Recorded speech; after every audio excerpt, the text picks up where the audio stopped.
Rennes, place forte du combat numérique français. Tout juste inauguré par la ministre des Armées, ce bâtiment flambant neuf abrite désormais le commandement de la cyberdéfense, l'un des services les plus en pointe de l'armée française, l'un des plus secrets aussi.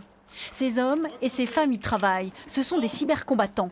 Au nombre de 400 aujourd'hui, leur effectif est appelé à tripler dans les années à venir. D'ici 2025, nous aurons une armée de 4000 cybercombattants, soit 1000 de plus qu'aujourd'hui.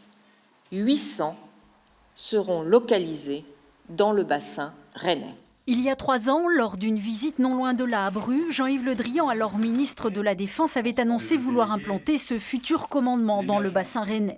La métropole accueillait déjà un centre de recherche de la cyberdéfense, le service maîtrise de l'information de la Direction générale de l'armement, ainsi que des écoles et des formations universitaires spécialisées. Bref, un environnement favorable pour relever un défi de taille. Des pays tels que la France souffrent d'un handicap majeur, c'est celui de la capacité à recruter des experts, des techniciens, des ingénieurs dans cette filière qui est encore trop étroite par rapport à l'ampleur des besoins.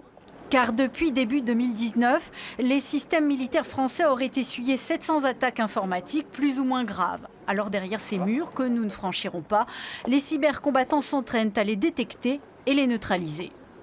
Plutôt que de se barricader et de fermer complètement, eh bien, on a des zones qu'on laisse un petit peu ouvertes et ça permet de caractériser ceux qui nous attaquent et d'essayer de comprendre qui ils sont, d'où ils nous attaquent et pour pouvoir justement présenter ces éléments-là au niveau politique et après le niveau politique décidera quelle réponse apporter. Des politiques déterminées à montrer la supériorité française en matière de cyberdéfense. Symbole, à peine créé, le cybercommandement participait déjà au défilé du 14 juillet.